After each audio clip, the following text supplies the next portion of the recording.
Book 5. The Discovery. Chapter 6. Thomason argues with her cousin, and he writes a letter. Yeobright was at this time at Bloom's End, hoping that Eustacia would return to him. The removal of furniture had been accomplished only that day, though Clem had lived in the old house for more than a week. He had spent the time in working about the premises, sweeping leaves from the garden paths, cutting dead stalks from the flower-beds, and nailing up creepers which had been displaced by the autumn winds.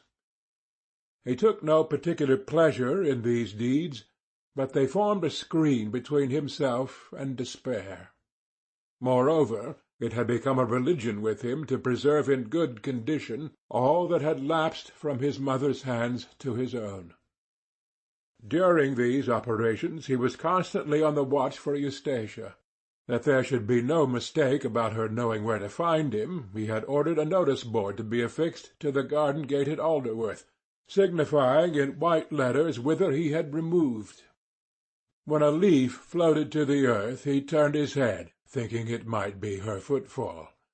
A bird, searching for worms in the mould of the flower-beds, sounded like her hand on the latch of the gate, and at dusk, when soft strange ventriloquisms came from holes in the ground, hollow stalks, curled dead leaves, and other crannies wherein breezes, worms, and insects can work their will, he fancied that they were Eustacia, standing without and breathing wishes of reconciliation.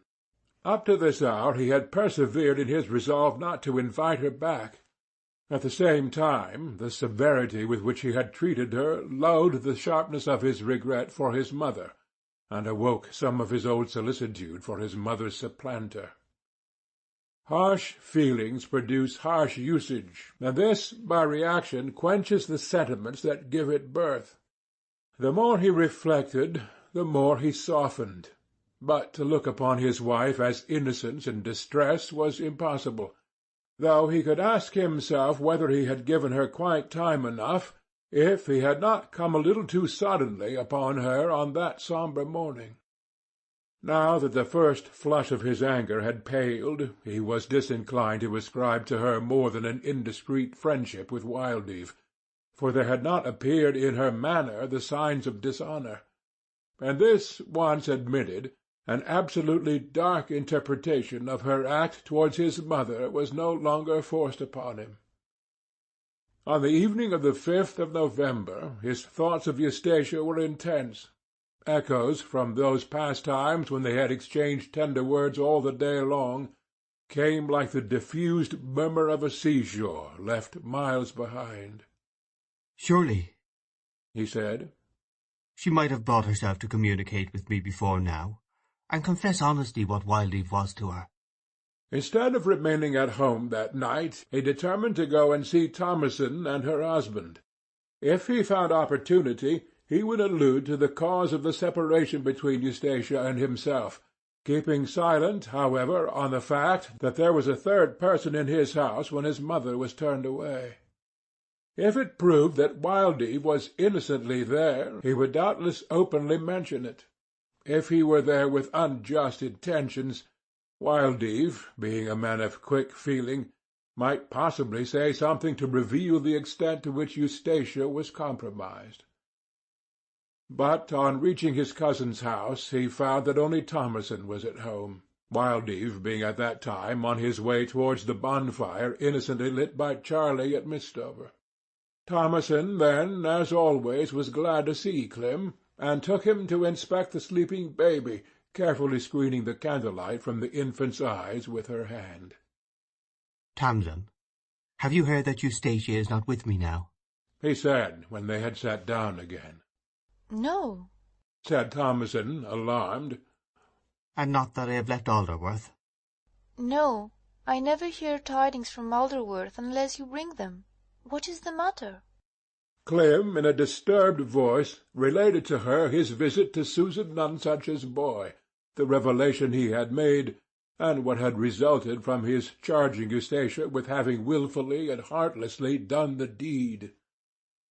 He suppressed all mention of Wilde's presence with her. "All this, and I not knowing it?" murmured Thomason in an awe-struck tone. Terrible! What could have made her? Oh, Eustacia! And when you found out, you went in hot haste to her? Were you too cruel? Or is she really so wicked as she seems? Can a man be too cruel to his mother's enemy? I can fancy so. Very well, then. I'll admit that he can. But now what is to be done? Make it up again, if a quarrel so deadly can ever be made up. I almost wish you had not told me. But do try to be reconciled. There are ways, after all, if you both wish to. I don't know that we do both wish to make it up, said Clym. If she had wished it, would she not have sent to me by this time? You seem to wish to, and yet you have not sent to her.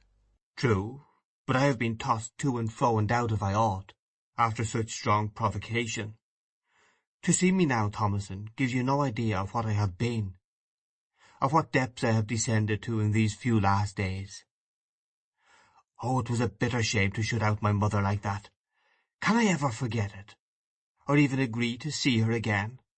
She might not have known that anything serious would come of it, and perhaps she did not mean to keep Aunt out altogether.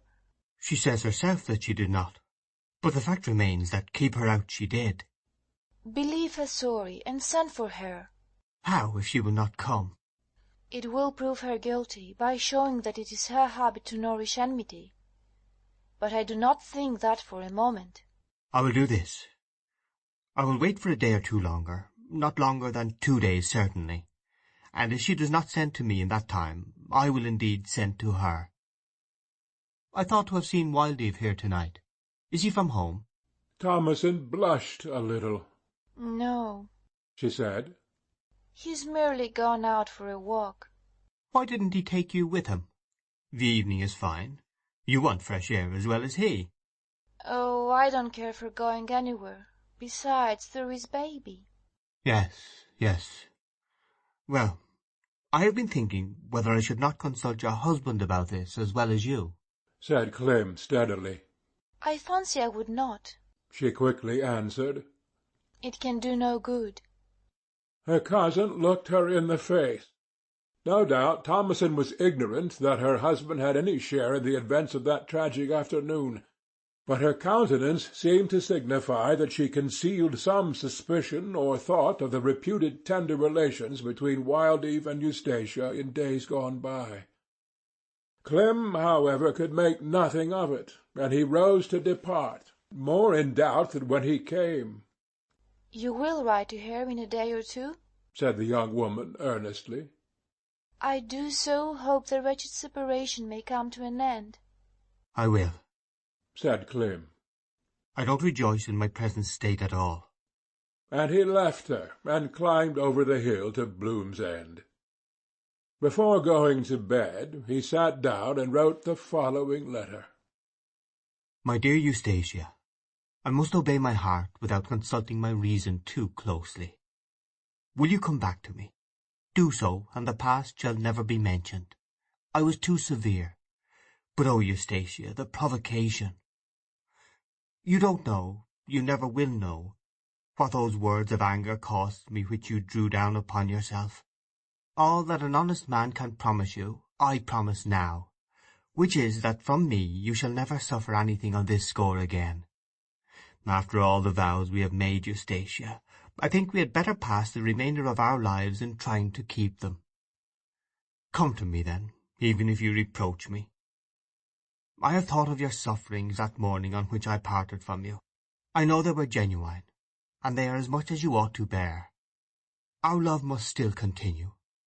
Such hearts as ours would never have been given us but to be concerned with each other. I could not ask you back at first, Eustacia, for I was unable to persuade myself that he who was with you was not there as a lover.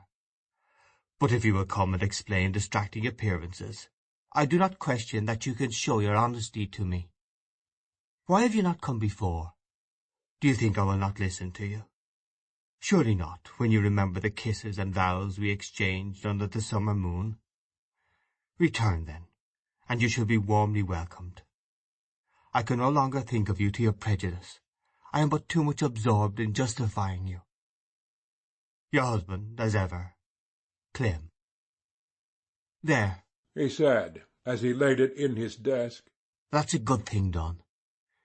If she does not come before tomorrow night, I will send it to her. Meanwhile, at the house he had just left, Thomasin sat sighing uneasily. Fidelity to her husband had that evening induced her to conceal all suspicion that Wildeve's interest in Eustacia had not ended with his marriage.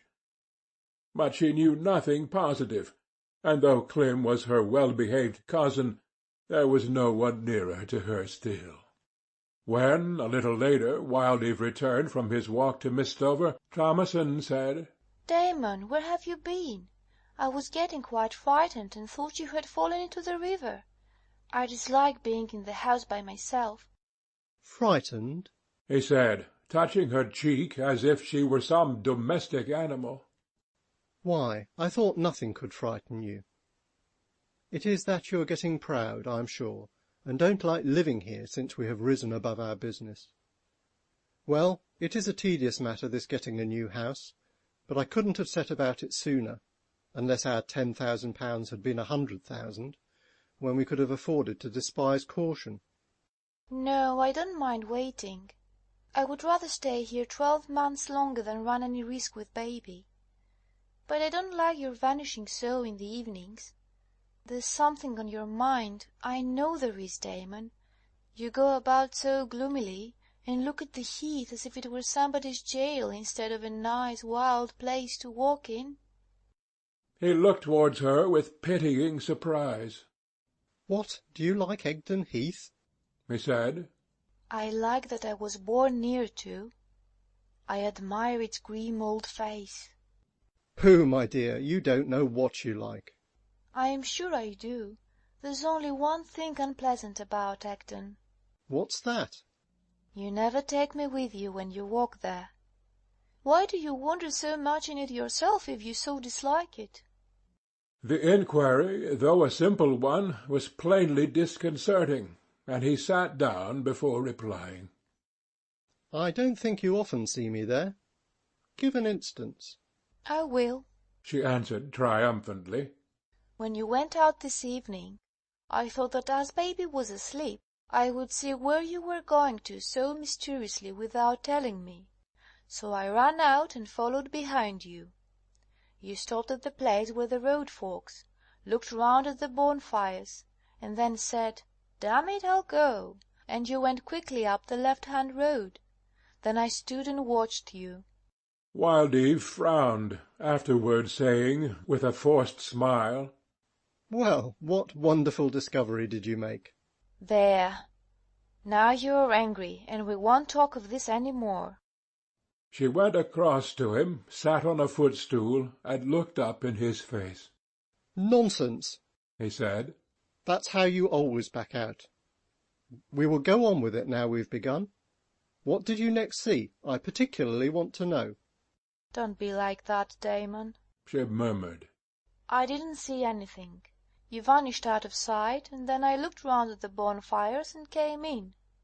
"Perhaps this is not the only time you've dogged my steps. Are you trying to find out something bad about me?" "Not at all. I have never done such a thing before, and I shouldn't have done it now if words had not sometimes been dropped about you." "What do you mean?" he impatiently asked. They say you used to go to Alderworth in the evenings, and it puts into my mind what I have heard about—" Wildeve turned angrily and stood up in front of her. "Now," he said, flourishing his hand in the air. "just out with it, madam. I demand to know what remarks you have heard." "Well, I heard that you used to be very fond of Eustacia. Nothing more than that, though dropped in a bit-by-bit way. You ought not to be angry." He observed that her eyes were brimming with tears.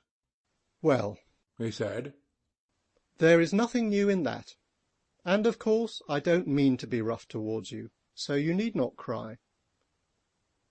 Now don't let us speak of the subject any more." and no more was said, Thomasin being glad enough of a reason for not mentioning Clem's visit to her that evening, and his story. End of Book 5, Chapter 6